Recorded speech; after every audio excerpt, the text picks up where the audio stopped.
Greetings, bacon lovers, and welcome to FLOBATHTHEGR8 Gaming.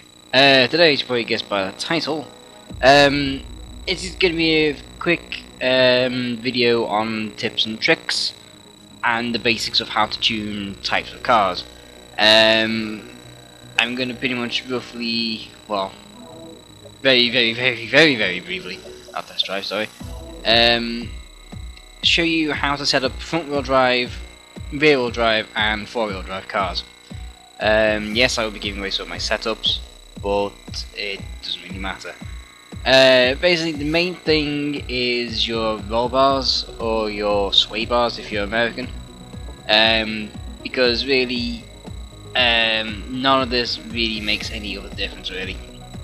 So basically, for a front-wheel drive car, which this is, you want as much traction on your front wheels as possible because they give you your acceleration, your braking and your steering. So you're wanting them to be more softer than your rear tyres, because your rear tyres are just basically just coasting along, essentially. That's casting, or they're acting as casters by just being dragged. So for front wheel drive cars you want softest roll bars, and also you may find that some of these cars, especially this one, will suffer majorly from understeer.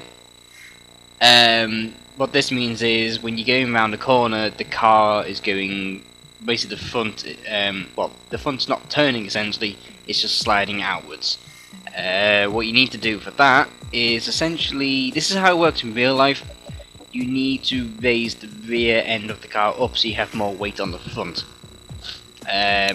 So that's the theory behind it. Well, that's the actual physical practice of it. Whether it works in Forza is a different matter.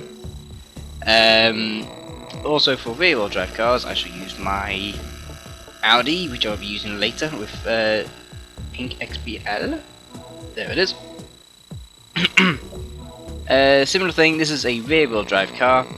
You are going to be wanting to do this. You're going to want your fronts to be stiffer than your rear roll bars.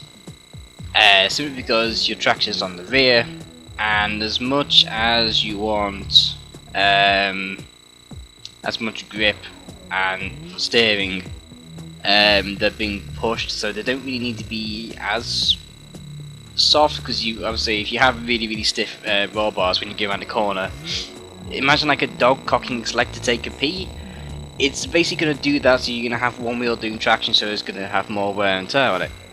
You don't want that, so you want both of them as planted as possible, so you go for softer.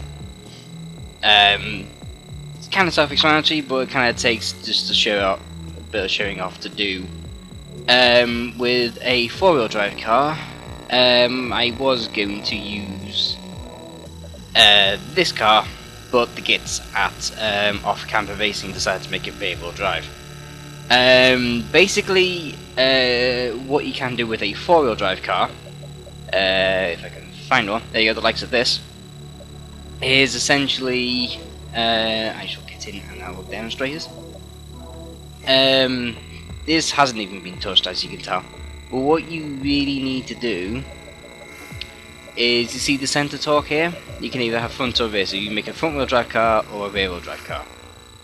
If you were going four wheel drive, I would do that and set up for a rear wheel drive car, simply because it would be a lot easier.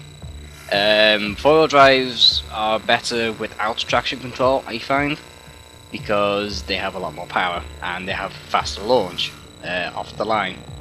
So yeah, that's just a rough idea on how to set up cars.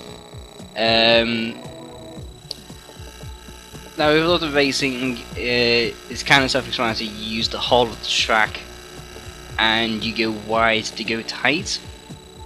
I actually was going to drive around, but I remember to have some video footage, insert here,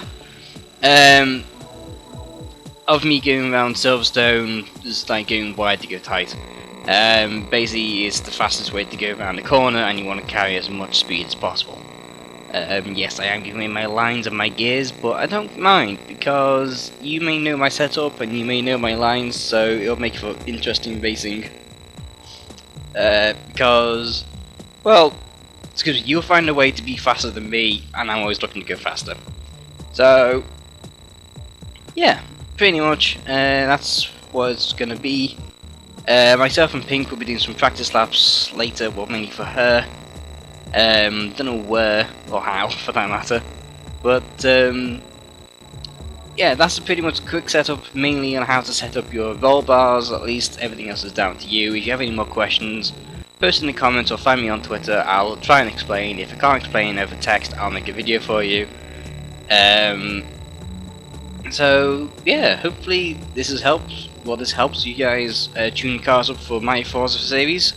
May 31st, and I'm going to say roughly 8 PM GMT, which is about what, 3 PM Eastern American, something like that. I know it's about 5 hours difference. So that's what I'm going to say, and I'm going to stick to it in the Lotus 211 car upgraded to R2. Okie dokie, so until then, people of YouTube and all you bacon lovers, enjoy the bacon and take care.